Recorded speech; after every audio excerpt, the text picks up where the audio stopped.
Um antropólogo estava estudando os usos e costumes de uma tribo africana quando, ao final dos trabalhos, propôs uma brincadeira às crianças da região. Colocou um cesto cheio de doces embaixo de uma árvore e propôs uma corrida. E disse, olha, quem chegar primeiro leva o cesto. As crianças se alinharam prontas para correr e quando elas estavam prontas para correr, ele disse já. Todas deram as mãos e correram juntas até a árvore, pegaram o cesto juntas e comemoraram juntas. O antropólogo olhou curioso para aquela situação e uma das crianças olhou de volta para ele e disse, Ubuntu, tio.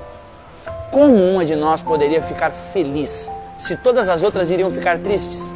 Ubuntu é uma palavra que representa uma filosofia e uma ética antiga africana que significa sou quem sou porque somos todos nós.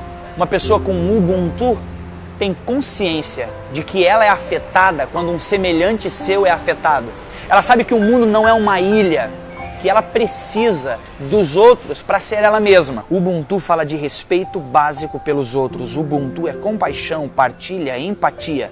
Ubuntu diz que ser humano é ser como os outros e que ser como os outros deve ser tudo. Deus é três. Mesmo sendo um só Deus, consegue ter comunhão plena, como disse Ricardo Barbosa, Deus é uma eterna comunhão de três pessoas divinas. Jesus orou um dia dizendo, Pai, eu oro para que eles sejam um, assim como eu e tu somos um.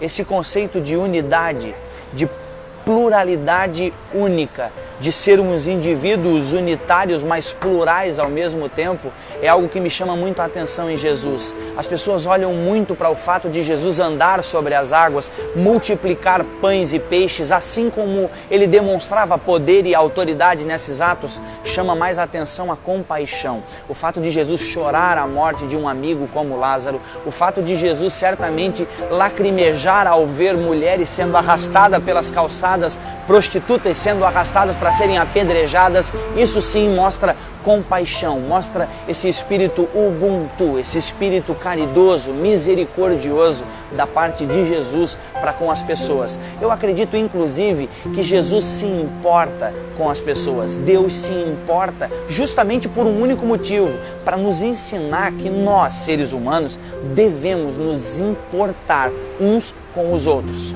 Segundo os Hebreus, fomos feitos um do outro.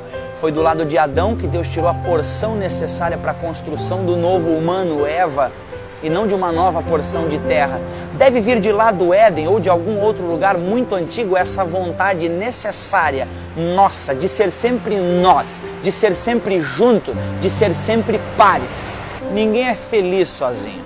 Ninguém brinca sozinho, ninguém joga bola sozinho, ninguém nasce sozinho, ninguém faz amor sozinho, ninguém é igreja sozinho, ninguém vai para o céu sozinho.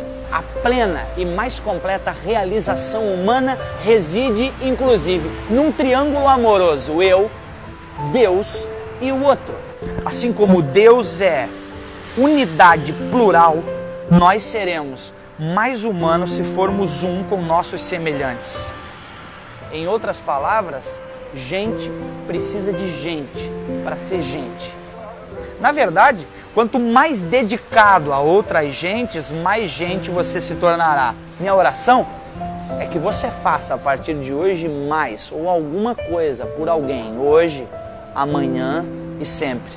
Enxergue o outro, conecte-se com gente, faça alguma coisa por alguém, até porque ninguém é alguém sem um outro alguém. Somos seres únicos, mas fomos feitos para viver coletivamente.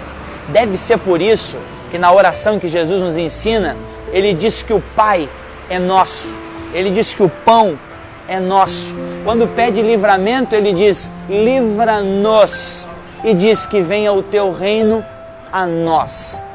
Nós é realmente uma mensagem que precisa não estar só na nossa boca, mas precisa estar dentro do nosso coração.